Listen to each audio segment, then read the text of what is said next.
ଚାରିଦିନ ଛୁଟିରେ ଶୋଇ ଶୋଇ ବିଲକୁଲ ବି କାମ କରିବାକୁ ଇଚ୍ଛା ହେଉନି। ଖାଲି ବାଧ୍ୟରେ ଯିବା କଥା ନା, ଆମ 500 ଟଙ୍କାଟା କାଟିଦେବେ। ଯଦି ମୋ ସ୍କୁଲ ହେଇଥାନ୍ତା, ଗୋଟେ ଦିନ ଯଦି ନ ଯାଇଥାନ୍ତି, ସାର୍ ମୋତେ ପଛୁଆ ବି ପଚାରି ନଥାନ୍ତେ ତୁ କାହିଁକି ଆଜି ଆସିନୁ। ଆମ ଘରକୁ ଆଜି ନୂଆ କରିକି 2 ଜଣ ଅତିଥି ଆସିଛନ୍ତି, ଆଉ ତାଙ୍କ ସହିତ ମୋ କଣ୍ଡିରୁ ପୁରା ପରିଚିତ ହେଇଗଲାଣି। ସେଇଥିପାଇଁ ଟୋପି ଟେକି ତାଙ୍କ ସହିତ ଫଟୋ ବି ଉଠେଇ ସେମାନଙ୍କ ସହିତ ଗେଲ ଖେଳୁ ଖେଳୁ ମୋ ଆଇସ୍କ୍ରିମର ତେଲ ବାହାରି ପଡ଼ିଲା। ଆଉ କ'ଣ କରିଥାନ୍ତି, ମୋ ତେଲିଆ ମୁଣ୍ଡରେ ଗୋଟେ ବଢ଼ିଆ ଗୁଡ଼ ଏଇଟା ଜୁଟିଲା।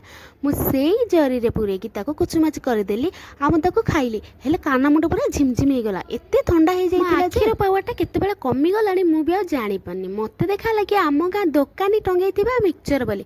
ଲୋଭରେ ମୁଁ 2ଟାଙ୍କ ନେଇ ଆସିଥିଲି, ଆଉ ତାକୁ ନିରୀଖିକି ଦେଖୁଛି ସେଥିରେ କ'ଣ ସବୁ ପଡ଼ିଛି।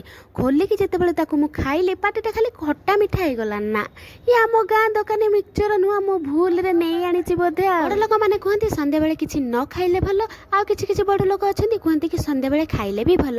ମୁଁ କିଛି ବୁଝିପାରୁନି। ମୋ ମନ କୁହେ ତତେ ଯେତେବେଳେ ଯାହା ଇଚ୍ଛା ହବ ତୁ ସେଇଆ ଖାଇବୁ, ଆଉ ଯେ ପର୍ଯ୍ୟନ୍ତ ପେଟ ନ ପୁରିଛି ସେ ପର୍ଯ୍ୟନ୍ତ ବସିକି ଖାଉ। ରାତିରେ ଭାତ ଖାଇକି ଶୋଇଲେ ଭଲ ନିଦ ହୁଏ, କିନ୍ତୁ ମୁଁ ଝିଅ ରୁଟିକି ଆପଣେଇ ନେଇଛି, କାରଣ ଆମ ଚାଉଳ ବଞ୍ଚାଇବା ପାଇଁ। ରହୁଛି, ନମସ୍କାର, ଟାଟା, ବାବା।